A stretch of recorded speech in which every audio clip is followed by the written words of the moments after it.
Bismillahirrohmanirrohim. Kitab Mawaidul Usfuriyah. Hadits ke-31, adab hamba ditolak sebab orang baik mereka.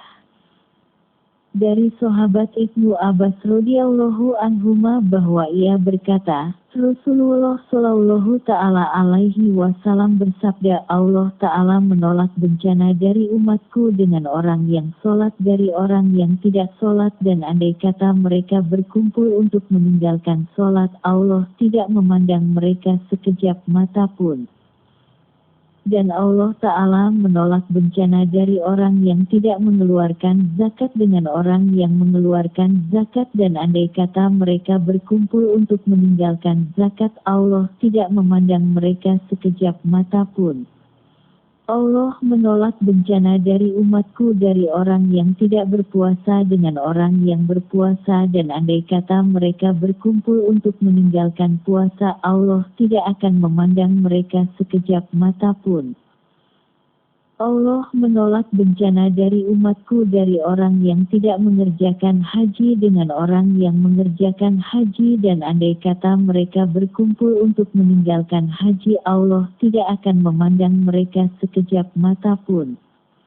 Allah menolak bencana dari umatku dengan orang yang mengerjakan sholat Jumat dari orang yang tidak mengerjakan sholat Jumat, dan andai kata mereka berkumpul untuk meninggalkan sholat Jumat, Allah tidak akan memandang mereka sekejap mata pun. Ini adalah mana firman Allah Ta'ala, kalau bukan karena Allah menolak bencana dari sebagian manusia dengan sebagian lainnya niscaya binasalah bumi ini, dan tetapi Allah adalah zat yang memiliki keutamaan atas alam semesta. Quran Surah Al-Baqarah ayat 251. Dengan ini Allah menolak bencana dari orang yang tidak mengerjakan sholat pada umatku dengan orang yang mengerjakan sholat. Diceritakan bahwa Fudail bin Iyad rahmatullahi alaihi adalah perampok dan merampok di banyak tempat. Pada suatu malam di suatu tempat ia membegal. Ia meletakkan kepala di pangkuan sahayanya.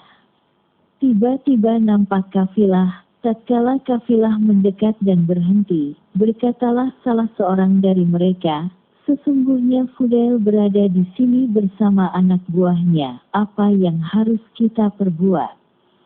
Salah seorang dari 3 orang di antara kafilah berkata, kita lontarkan panah, jika kena sasaran kita teruskan perjalanan, jika meleset kita kembali.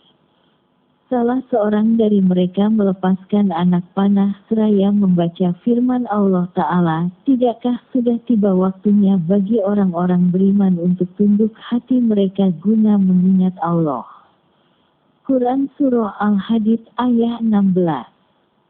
Fudail berteriak dan jatuh pingsan, sehingga sahayanya menyangka ia kena panah. Ia cari di tubuh Fudail. Ketika sadar ia berkata, aku telah terkena panah Allah. Orang itu melepaskan lagi panahnya sambil membaca firman Allah Ta'ala, kembalilah kepada Allah, sesungguhnya aku adalah pemberi peringatan yang nyata akan kemarahannya. Quran Surah Az-Zariyah ayat 50. Fudail berteriak lebih keras dari yang pertama.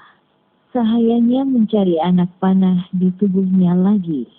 Fudail berkata, hai sahaya, aku telah terkena panah Allah. Kemudian orang itu melepaskan anak panah yang ketiga kali dan membaca firman Allah Ta'ala, tobatlah kepada Tuhanmu dan menyerahlah sebelum kalian ditimpa siksaan sehingga kalian tidak bisa tertolong. Quran Surah Az-Zumar ayat 54.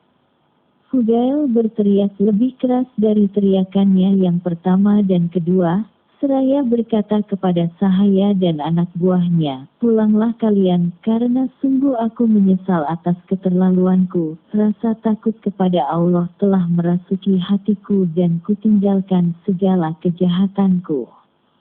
Fudail berangkat menuju Mekah. Begitu tiba dekat Nahrawan, disambut oleh Khalifah Harun ar-Rasyid. Maka Khalifah Harun ar-Rasyid berkata kepadanya, Hai Fudail, kulihat dalam mimpi seakan-akan ada suara berseru dengan keras.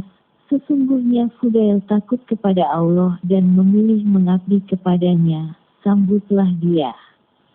Fudail berteriak dan berkata, "Wahai Tuhanku, dengan kemurahan dan kebesaran-Mu, Engkau mencintai hamba berdosa yang telah lari 40 tahun darimu." Alhamdulillah.